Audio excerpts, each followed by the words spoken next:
You are live with the App Show. Mike Agerbo here with fellow app nerds, Graham Williams and John Biehler. We have a really cool show today. We've got a bunch of things to cover.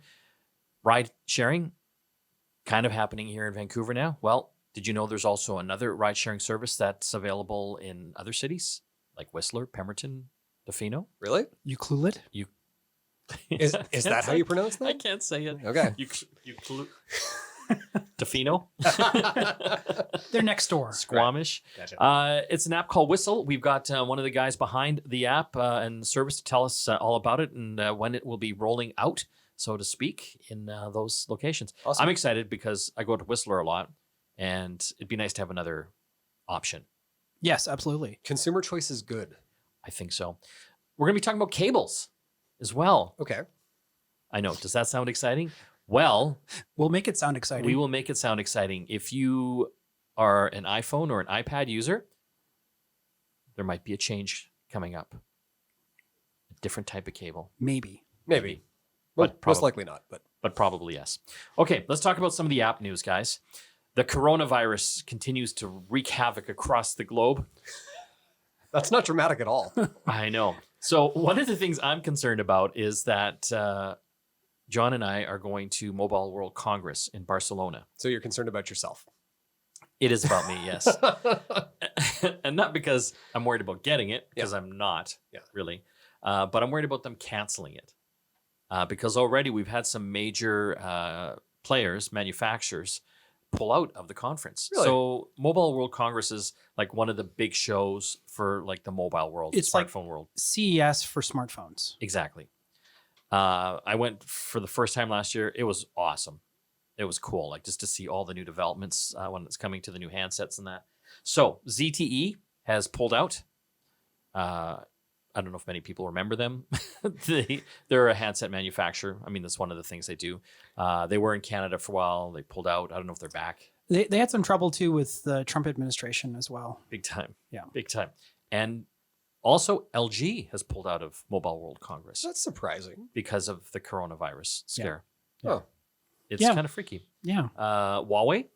Huawei has put out a statement saying that they are going. And they've actually outlined the rules around their employees' participation in it. Depending on where their employees are located, they have to stay put or self Quarantine. quarantine for a period of time.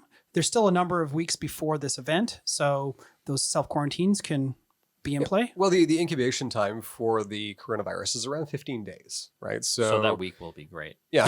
so I mean, if folks are self-quarantining and they were not showing any symptoms at that time, it seems like that's a reasonable time for them to be able to go to. So, I mean, good on Huawei for putting those rules in place. That seems responsible. Okay, so there's a lot of Asian folks and companies going to this conference, John. Are you worried? No, Why? I'm invincible. Well, they've instituted Can I tell you who's going to get coronavirus It's John. in Barcelona? It'll be John. They've instituted some rules, right? There is a no handshake rule. Yes. Just going with a straight kiss on the mouth, I think. No, they're not. Full bear hug. So no handshakes. And I mean, obviously, you can keep yourself safe by washing your hands. We're going to be covered in Purell. Yes, I'm excited about that. A Purell mister. There's a Yes. smart mister, actually, that you can get. Well, this is really affecting things when it comes to the technology industry. iPhone maker Foxconn says it'll stay shut in China for another week at least. That's where they make a lot of the iPhone and Apple products. And they've also announced that it won't delay the iPhone 9, which has not been announced yet. I think someone at Foxconn got fired for that one. iPhone 9? Yeah, so apparently the iPhone SE2, it's going to be a 4.8 inch. Anyway, we don't know for sure, but someone let slip that, don't worry, this coronavirus won't affect the iPhone 9. And every tech blogger on the planet went, the what? The iPhone 9? Did they skipped a few things? Well, because they went 8 to 10. Oh. Right, 8 and 10 at the same time. Yeah. And then, so now they've got the 11. And they've got the 9. It's, you're Really? right. Yeah. Do you really think they'll come out with a 9? This is what they're saying. Well, it'll be the SE edition. It'll be the Yes. lower Yes. non-pro. But do you think they'll call it a 9? Maybe in Germany, right? iPhone 9. Okay, BlackBerry. Bye-bye. Yeah, they've gotten out of the handset market for a few years now. They're concentrating on server cybersecurity, car QNX. QNX, Yep. the computers in cars. But they licensed the BlackBerry name to be made by TCL, the Chinese firm, Yes. who makes all of our TVs now.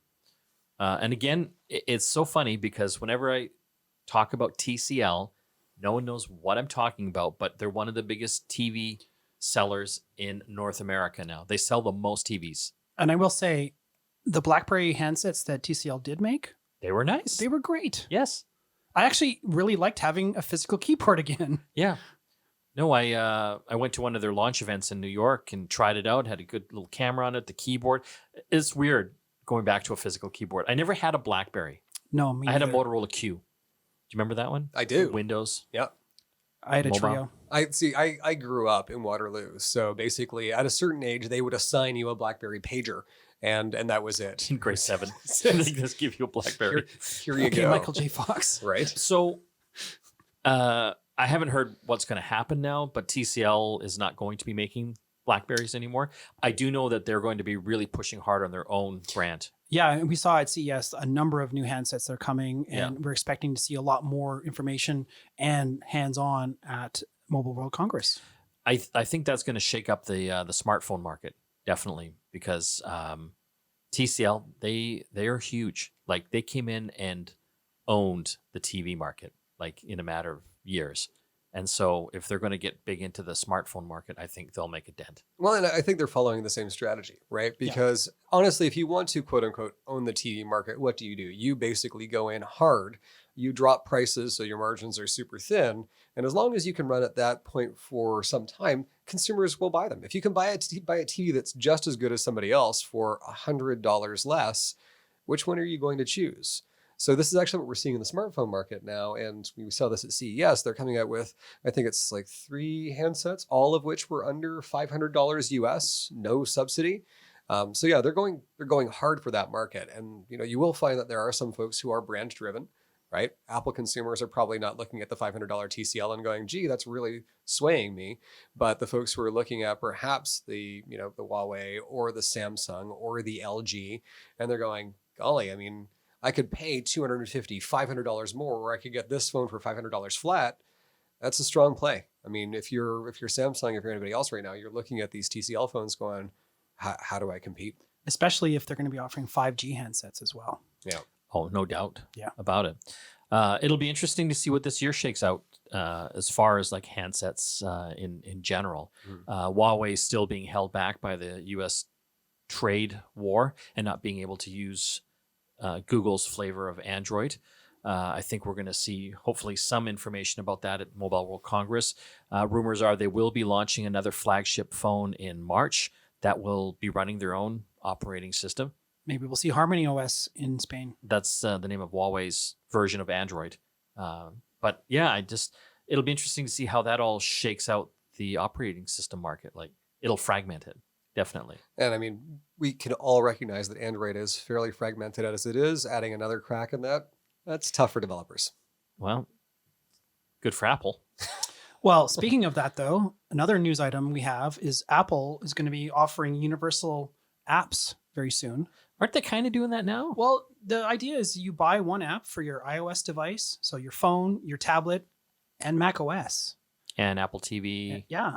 So, But doesn't that kind of work that way now? Like there's some apps that I buy that I know Some. work, but like Infuse is like this video player app that I use, and it works on my iPad, iPhone, and Apple TV. yeah. Well, that's the thing. Like tvOS, iPadOS, and iOS all have had the same code base for a very long time. Yeah. With macOS Catalina, they basically brought the ability through something called Marzipan. It was like project name. I love Marzipan. Delicious. Yeah. So you could actually have these iOS, iPadOS, and tvOS apps on macOS. That's why we have the Apple TV app there. That's why we have the News app there.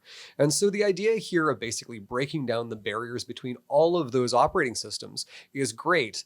The best part, though, is being able to pay for something once. Yes. Right? I mean, we've seen things like Things as a to-do list. And if you wanted to buy it, you had to buy it on iPhone, on iPad, and on your Mac. it was a bit of a pain in the neck. So this universal app, buy it once, use it everywhere. People were always worried that Apple was going to iPadify or iPhoneify the Mac OS. Basically what they've done is they've created these verticals where these platforms stand alone, right? They each have apps that work for them, but you buy it once and you get that app for all of your platforms. If you're an Apple user, there's no downside to this. No, it's great. One quick story here. I don't know if you saw this. I didn't even know it. I have Philips Hue light bulbs in my home, and these are Wi-Fi smart bulbs. And I've got color ones, so they can display millions of colors. They're controlled by the Philips Hue hub. It could be hacked. They can. Apparently Shocking. by a drone flying over your house that would hack one of them and set off a chain reaction, compromising all of your bulbs. Can you imagine having your light bulbs hacked? This was so crafty though, because basically when the firmware is updated on these bulbs, they can't be hacked. But if the firmware is not, essentially you fly the drone close enough and you can mess with the bulb enough by flashing the lights and doing things that it gets the owner of the bulb to do the one thing that they shouldn't do if the network's vulnerable. That's reset the bulb. The moment that you do that, it opens up a hole in your network and they basically dive in with this virus. I gotta tell you, this is some Mission Impossible stuff. Like I'm seeing Simon Pegg flying this thing, doing that. If you see or hear a drone flying over your house and your bulbs start acting funny, just turn the lights off and go to bed. I'm going to bring my drone to your house next time. You have brought your drone to my house. I have. We should be clear. The gateway for Hue has been updated for this. So if you have not had an update, you can actually go into the app and push that update. And that is obviously good practice because going back to Thomas Edison, we've always wanted to make sure we have to update our bulbs. I am going back to candles. I can't stand it anymore. Everything is hackable. I'll hack your candle. In half with a knife. Okay, we're going to have to take a break. When we come back, if you were an Apple user, iPhone, iPad, a new cable or connector might be in your future if you stay in the Apple land. We'll tell you more about that. I want to talk about charging cables now.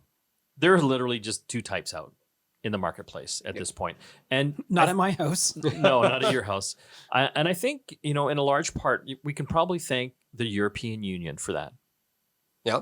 Back in 2009, they pushed through legislation that forced manufacturers to adopt a universal charging cable standard. Because you remember before then, there's literally dozens. You had a Nokia phone or a Sony phone or a Samsung phone. They were all proprietary cables. And I still have that drawer full of proprietary cables. I went through mine because I have like a Tupperware, like, those big tubs you get from Home Depot, full of all that crap. And every man listening to this is nodding along right now going, oh yeah, I've got that tub too. It's time to recycle them. So I went through it all and I couldn't believe how many chargers and cables I had that were just completely obsolete. And I sent them to recycling. So by doing that, pretty well most every manufacturer went the micro USB way. Yes. Except Apple. They went with their Lightning connector. Yes. No, here's the thing. Lightning was, the first of its kind, which was a connector that was, reversible, right? That had no moving parts inside the device, right? Yeah. And was able to communicate with high-speed data. They hit the market before anybody else did, right? With USB, it's always been you're wrong 150% of the time, right? You plug it in, doesn't work. You plug it in, it doesn't work. You plug it in again, you flip it 3 times, and suddenly it's working again. Or you've broken the connector. Yes, right. And so Apple got around that. Yeah. Back in the day, because there was a loophole. If you provided an adapter, you could get around that. Yes. But not this time. Now the European Union is telling them what to do. Yes, they haven't agreed on what charging cable it will be, but most likely it'll be the USB-C charging cable standard, which everyone's using. Yeah, we've seen that already with the MacBook, right? MacBook Pro, MacBook Air, they all use USB-C for the power cable, and they use the USB-C for the connection to the computer. In fact, everyone got up in arms when Apple removed all of the other ports from their laptops. Yes, except USB-C. Except USB-C. Dongle gate. Yes, God forbid I should have to buy something that plugs into this. No, it should have all the ports all the time. Can you people please make up your mind? is really what it's come down to. So we've seen that on the MacBooks, right? We've seen it now on the iPad Pro, which, we were discussing. It's kind of a MacBook with no keyboard. So what's left? We've got the regular iPads and we have the iPhones. I guess you've also got your AirPods. Yep. Right? The Apple remote for Apple TV. remote. So, basically the European Union is saying to millions of Apple customers across the EU, it doesn't matter that all of these things work fairly seamlessly. And perhaps you have bought cables and accessories that work with these. You need to throw all of that out and buy yourself a new cable because we think it's better for you. Okay, so I've got a few thoughts on this. I think we just have a couple of minutes. I like having just one cable standard. I think that is excellent. The one thing I'm concerned about is one of the arguments that Apple's brought up is the whole innovation side. Because that Lightning cable was ahead of its time when it came out. Yeah. It was better than micro USB. Who's going to be pushing that now? Nobody. Because there's no competition, right? The EU. They do so well at it. Can I tell you what I would do if I were Apple right now? And you know me, I'm not a nice person. I look at the EU and I'm like, okay, we'll standardize your cable by not putting a cable in the box at all, because these things don't use a cable anymore. They charge wirelessly. And the port there on that device is not there for charging. It's actually there for diagnostics and maintenance. Incidentally, you could charge with it if you want to, but these devices are cable free. Okay. I mean, you could go that route, but how far are we away from wireless? We're still years away. I don't know. I charge most of my stuff wirelessly right now. I know, but really jumping on that bandwagon, having wireless chargers in all your furniture and IKEA does that. It's not in all the furniture, right? When I go to a bar or a restaurant, some places. Well, okay, yes. Is the EU accidentally leading us into a wireless future? Yes. But that's not a bad thing. But it also brings up the question, why should the EU care? It's not like Apple's not including these cables with these devices to begin with. Well, we'll have to wait and see what happens in the next year when they decide on a standard and if they can force Apple to do it. Ride sharing. Big news here in the Lower Mainland. We finally got Uber and Lyft. But did you know there was actually another ride-sharing service that was already granted a license to operate? Not in Vancouver, but in some other popular spots, Whistler, Squamish, I believe Tofino as well. On the line, we have Dylan Green. He is from a company called Whistle! An app and ride-sharing service that works in those locations. Thanks for joining us, Dylan. Hello, Mike. Hi, John. Hello. So tell us a little bit about Whistle. Are you guys up and operating? How's it going? Yeah, we just did our first ride today in Tofino. So, yeah, pretty exciting. This morning at 11 a.m., we finally brought our app for passengers to use. We got it published on the App Store and Google Play at the beginning of the week, but we're really promoting today as our launch day. And it worked. It was pretty exciting to see passengers and drivers using the app. It's quite simple. We really just focused on, the core reason why people are using ride sharing, and that's to get from A to B. So we want to make, the app super easy to use and really just focusing on getting from A to B. We're really, testing it this week because it is quiet in Tofino right now. It's the off season, but it's prime time in Whistler right now. The snow's fallen, and Monday's going to be a big day. So we're going to have that's going to be our real big launch. Where we're going to have quite a few more drivers on the platform, and we're going to be expecting a lot of volume from passengers. People are really curious that the public demand for ride sharing is so strong. People have been waiting so long. So we really want to make sure that the app performs well. We've got drivers available and that passengers can find us. I'm most interested in Whistler because I go up there all the time skiing, staying overnight many times. Have you heard any feedback from the local taxi company or residents about your service coming in? From the locals and the business community, we've been, people are just so excited to have another transportation option available. We're definitely not here to replace any existing transportation companies. The reality is with the resort destination communities that we're going to be launching in is we're so far behind in meeting the demand for transportation. Really Whistler, Tofino, we're small towns, right? But we have the whole world come to visit us on weekends, long weekends, holidays. And so there's these huge spikes in demand for transportation. And that's really what ride sharing is going to be able to solve, because what we're going to do is we're going to use locals with their own cars. The first time a local with their own car can actually charge a fare in BC, that's basically what this ride sharing license allows us to do. And so, locals that want a second job or are in between jobs or want to take advantage of, say a peak weekend time, they can just turn on the app for a few hours, target those really busy times.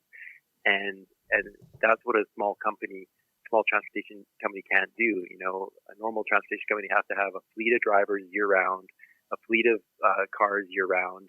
And so when you have the seasons and these peaks and valleys of demand, how do you keep those cars maintained all year? How do you keep all your drivers employed? But with ride sharing, we can just ramp up with local cars and local drivers for those peak times, because people are going to naturally want to work during a peak time where they can make the most amount of fares. And so that's really, the exciting thing about ride sharing. Do you have any special challenges with the locations that you're in? Whistler obviously is skiing destination, so everyone's going to have a snowboard or a set of skis, some boots. Tofino, everyone's got a surfboard or wetsuits and that kind of thing. Do you have any special requirements for your drivers to accommodate those pieces of equipment? Yeah, well, we're going to offer drivers with roof racks that they keep a bit more of the fare, but we're also looking at supplying roof racks. Because we know obviously that everyone in Whistler has to have a roof rack, and same in Tofino. So, we've been working with Rack Attack, trying to get, volume discounts. And, that's our goal, is to have as many of our cars with roof racks, available for skis, snowboards, and then of course in Tofino, surfboards. So, and we've actually even been sort of custom designing to get the price down with a fabricator that I know. It's been kind of fun. We're just trying to, use the Thule bases and the Thule clips, but have our own bars and clamps, just to make it cost effective so we can get them on almost every car. So I've got a question for Whistler. Will people be able to wear ski boots in the cars, or do they have to take those off? It's a good question. I mean, we're definitely have already also been providing those rubber floor mats, especially in the few cars that we're providing for drivers. So basically we found that not every driver has a 10-year car. So we're going to have, a few house vehicles that drivers can rent so they can ride share. And so we've been outfitting all of those with those rubber mats, those sort of custom heavy duty rubber mats. So, I think it would be our goal in our vehicles to, so people don't have to take them off. We're talking with the man behind one of the ride-sharing companies here in BC that services places like Tofino, Whistler, and Squamish, or about to service some of those areas. Exciting times. His name is Dylan Green. Has it been a challenge to get drivers because of the Class 4 driving restriction? For sure, yeah. No, I mean, especially for launch, I think long term, once we're rolling, it's not going to be so much of a hurdle, but definitely for launch, because there's been so much excitement for people that they're trying to realize how they can fit ride sharing into their life and how they can make some money with it. But we've had to focus on just existing Class 4 drivers so that we can launch as soon as possible. We've run 2 sessions in Whistler and 1 session in Tofino, free sessions for people who are interested in driving and who want to learn what it takes to pass your knowledge test. We've offered these courses, and they've been all of them have been full. It's just you really have to keep motivating and making it easy for people to realize, okay, once I pass my knowledge test, I'll book my road test. I'm doing my road test in my own car, so that I'm comfortable in my own car. It's going to be, it's just getting through, helping people along the way so they realize that it's not a big hurdle to get your Class 4 license, because we're talking about a restricted Class 4 license, which is, you're driving your own car. Unrestricted Class 4 is like a bus, like a minibus. But there are challenges, like you go to the ICBC auto plan to get your commercial booklet that you need to know to passenger knowledge test, and it's a big book. It's got air brakes in there, all these things that don't apply for Class 4 restricted. So we're just trying to coach all our potential drivers that you don't need to read every chapter of the book. These are the chapters you need for Class 4 restricted, and just trying to make it not seem like such a big task.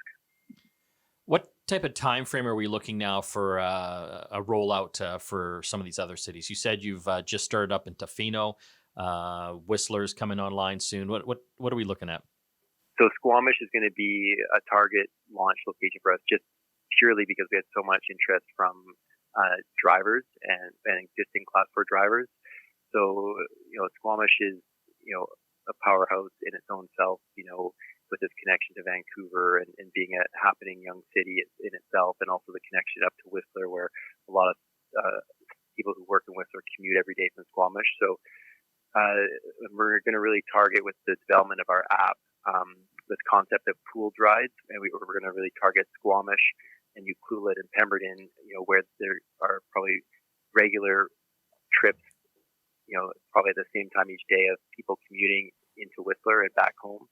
And open and allow pooled rides to happen on those longer hauls, so that people can not have to pay the full fare for a Whistler ride into Whistler. They can request a pooled ride, and we can connect two independent parties onto the same ride into Whistler, and same coming into Tofino from Ucluelet. So those are kind of like the mobility solutions that we start to get excited about what's different about ride sharing, with an app over traditional taxi.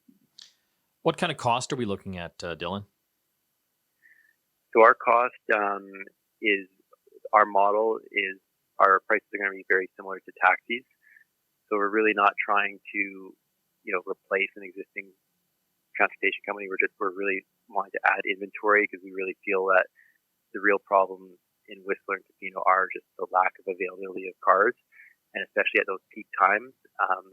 But the pooled ride is where we're going to offer that lower fare, where it gives us the ability to put two independent parties on the same vehicle, so that the fare will be shared. And all of this is also driven by our drivers, our independent drivers. So we want to make sure that they're making a good wage as well. So we're, for us, for Whistle, we're thinking on both sides. We're thinking about providing a good service for our passengers, but we're also trying to make sure our drivers are being paid well for the services that they're providing. So it's sort of unique. We're sort of trying to, help both sides of the driver and the passenger. We're talking with Dylan Green. He is with Whistle. That's Whistle with an exclamation mark. It's an app available in the Apple App Store and Google Play Store, and it's ride sharing for many little towns outside of Vancouver, including Whistler, Squamish, Tofino, Pemberton. Thanks for joining us today, Dylan. Thank you so much. It's time for John's app pick of the week. What do you got? This is a favorite app of mine. I've used it a lot for shooting photos and especially shooting video. The cool thing about this app is you can actually shoot and import your other videos or photos into this app, or you can shoot natively with it. It's called Imaengine, Imaengine.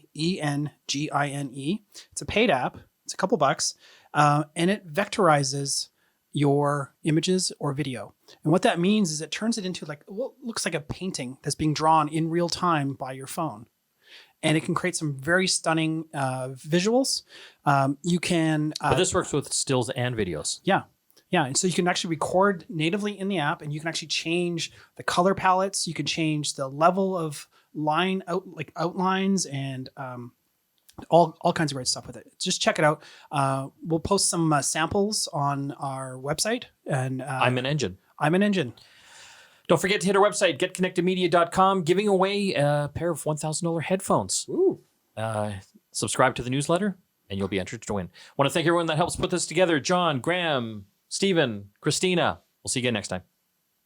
Hey, you like our podcast? Then you need to subscribe to our channel so that we can keep making more great ones. Yes. And if you hit the little bell, you'll get notified when we have a new video up for you. And if you check out the video version, you get to see special lookouts to the audience right at you. That's creepy. But subscribe anyway.